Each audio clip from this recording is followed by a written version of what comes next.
Good morning students. बच्चों, आज हम कक्षा 10 में प्रथमा पाठ शुच पर्यावरणम का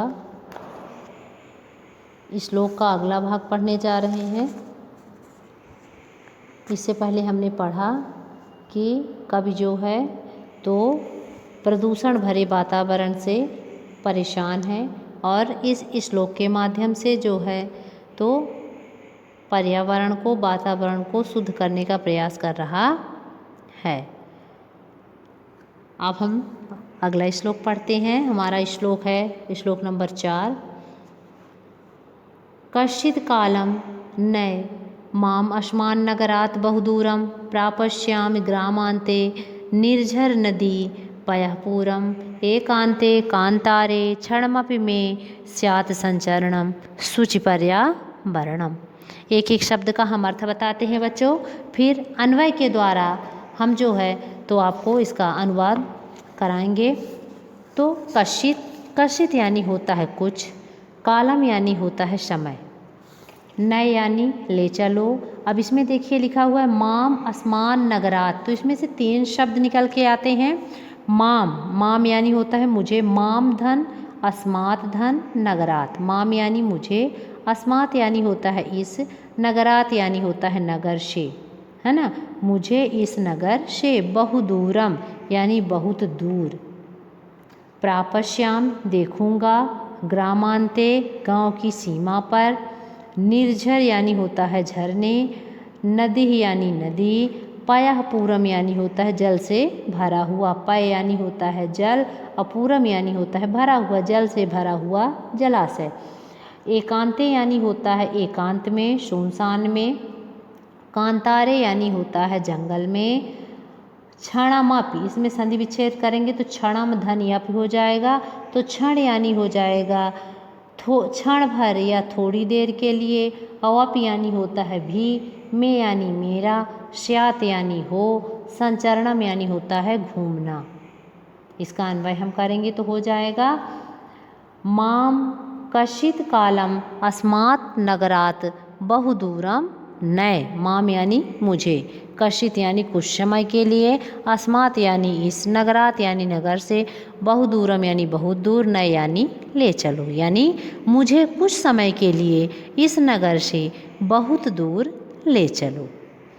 प्रापश्यामि ग्रामान्ते निर्झरः नदीः पयःपूरम्, अर्थात जब हम इसका क्या करेंगे, अन्वय करेंगे तो हो जाएगा ग्रामान्ते निर्झरः नदीः पयःपूरम् प्रापश्याम, यानी गांव के अंत में, गांव की सीमा पर क्या देखूंगा, झरने, नदी और जल से भरे हुए तालाब को क्या करूंगा, जी भर देखूंगा। एकांते कांतारे, ये एकांते कांतारे क्षणमपि मे स्यात् संचरणम, तो क्या हो जाएगा क्षणम में एकांते कांतारे अपि संचरणम स्यात्। क्षणम में यानी मेरा, और क्षणम यानी क्षण भर के लिए, थोड़ी देर के लिए मेरा, एकांत यानी सुनसान जंगल में जो है ना, कांतार यानी जंगल, एकांत यानी सुनसान, है ना। क्षण भर या थोड़ी देर के लिए मेरा इस एकांत या सुनसान जंगल में भी क्या होगा, घूमना हो, इसीलिए पर्यावरण की शुद्धि हो। एक बार इसे आप देख लीजिए। कवि कहता है कि मुझे कुछ समय के लिए इस नगर से बहुत दूर ले चलो, जहाँ क्या हो, गांव की सीमा पर झरने, नदी और जल से भरे हुए तालाब को जी भर के देखूंगा, और थोड़ी देर के लिए मेरा भी इस सुनसान जंगल में, है ना, क्या हो जाएगा, घूमना हो जाएगा, घूमना हो, इसीलिए पर्यावरण की शुद्धि हो। तो हमने अर्थ सहित आपको अनुवाद करा दिया है। अब है हमारा श्लोक नंबर 5। हरित तरुणाम ललित लतालाम माला रमणीया कुसुमावली समीर चालिता स्यान में वर्णीया नवमालिका रसालम मिलिता रुचिरम संगमनम, है ना, शुचिपर्यावरणम। हरित तरुणाम, हरित यानी होता है हरे हरे, तरु यानी होता है वृक्ष, तो इसमें तरुणाम यानी बहुवचन है, यानी वृक्षों की, हरे हरे वृक्षों की। ललित यानी होता है सुंदर, और लता नाम यानी होता है लताओं की। ठीक, हरे हरे वृक्षों की, सुंदर लताओं की। माला यानी होता है पंक्ति और रमणीया यानी होता है मनोहारी। हरे हरे वृक्षों की सुंदर लताओं की पंक्तियाँ कैसी हैं? मनोहारी हैं, सुंदर हैं। कुसुमावली समीर चालिता श्यान में, इसमें संधि विच्छेद करेंगे तो हो जाएगा स्यात धन में। और वर्णीया यानी वर्ण करने योग्य या लेने योग्य। स्यात यानी हो, में यानी मेरा या मेरे। कुसुमावली समीर चालिता श्यान में वर्णीया, अर्थात कि जो कुसुमावली यानी फूलों की जो पंक्तियां हैं वो मेरे द्वारा क्या करने योग्य हों? लेने योग्य हों।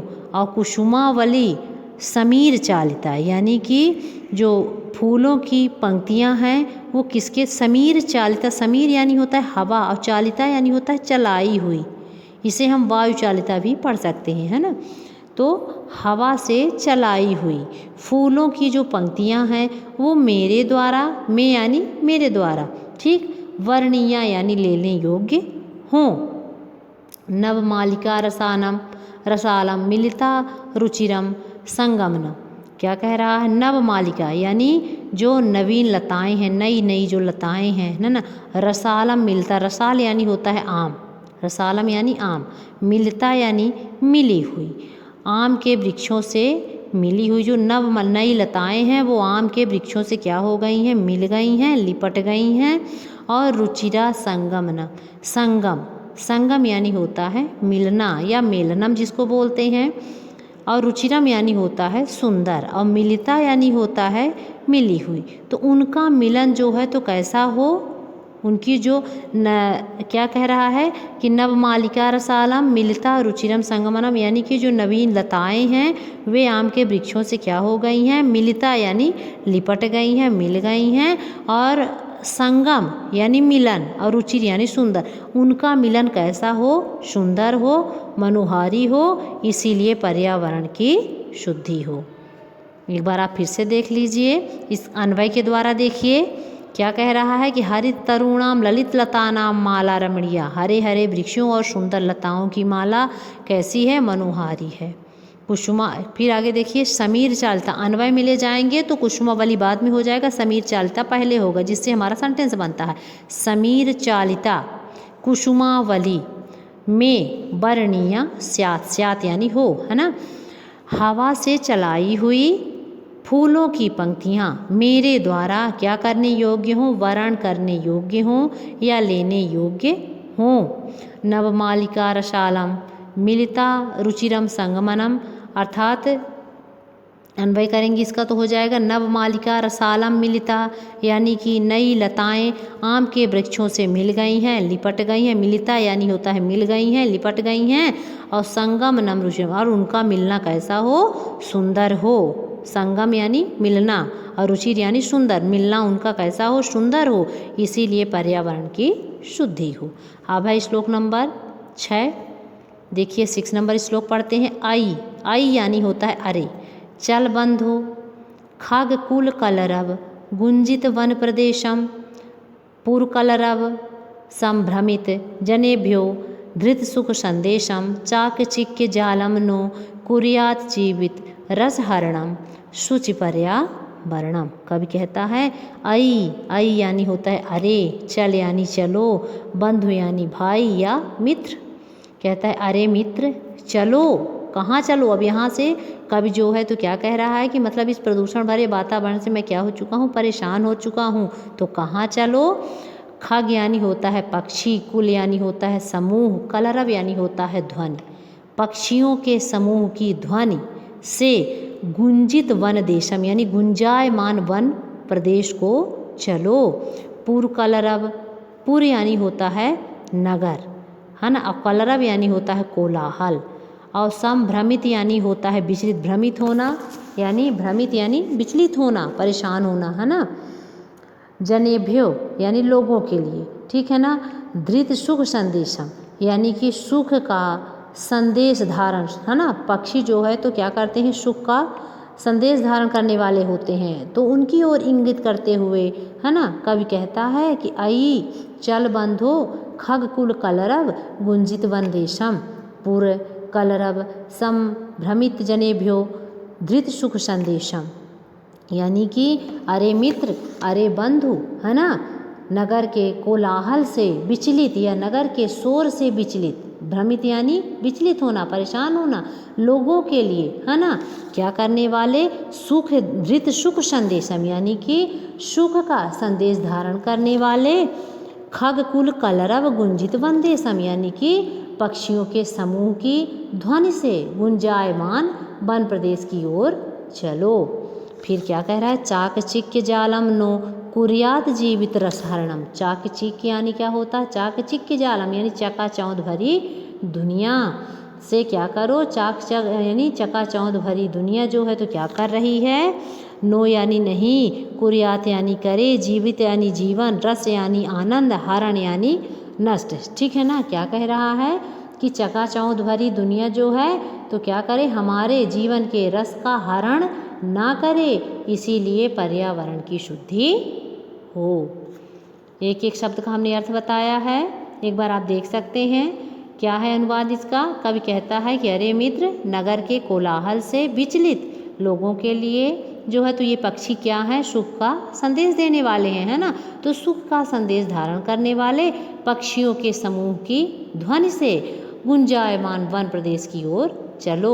ये जो चकाचौंध भरी दुनिया है ये हमारे जीवन के रस का हरण ना करे, इसीलिए क्या हो, पर्यावरण की शुद्धि हो। तो ये था हमारा श्लोक नंबर 6। अब है श्लोक नंबर 7।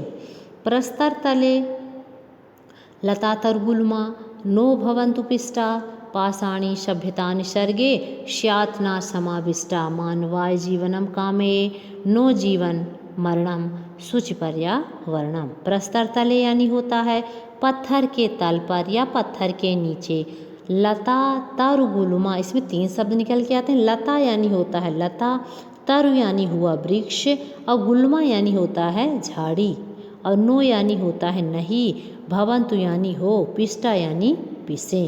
अर्थात लता, वृक्ष और झाड़ी जो है तो पत्थरों के नीचे ना पिसें। पाषाणी सभ्यता निसर्गे स्यात् न समाविष्टा, पाषाणी यानी होता है पथरीली, सभ्यता, है ना, निसर्गे यानी प्रकृति में, है ना, समाविष्टा समाहित, और स्यात् यानी होता है हो, और ना यानी नहीं, स्यान्न, स्यान्न लिखा हुआ है, इसमें संधि विच्छेद करेंगे तो हो जाएगा स्यात् धन ना, यानी हो और ना। तो पाषाणी सभ्यता जो है तो प्रकृति में समाहित ना हो, मानवाय जीवनम कामे यानी मनुष्य के लिए जीवन की कामना करता हूँ। कवि क्या कहता है कि मानवाय यानी मनुष्यों के लिए, जीवनम यानी जीवन की, कामे यानी कामना करता हूँ, है ना, ना यानी नहीं, जीवन मरणम मतलब जीते जी मरने की कामना नहीं करता हूँ, है ना। क्या करता हूँ, मनुष्य के लिए जीवन की कामना करता हूँ, जीते जी मरने की नहीं, इसीलिए शुचि पर्यावरणम यानी पर्यावरण की शुद्धि हो।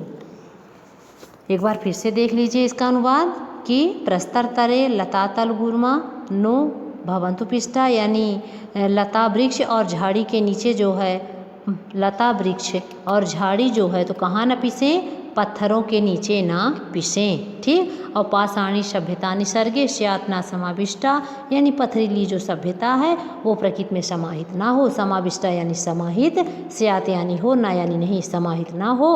और मानवाय जीवनम काम, मनुष्यों के लिए जीवन की कामना करता हूँ, और नो जीवन मरणम मतलब जीते जी मरने की नहीं, इसीलिए पर्यावरण की शुद्धि हो। तो बच्चों आज हमने पढ़ा प्रथमा पाठ शुचि पर्यावरण का श्लोक, जिसे हमने पूरा इस वीडियो में कवर किया है। अब है हमारा नेक्स्ट क्वेश्चन आंसर, जिसे हम जो है अगले वीडियो में कवर करेंगे।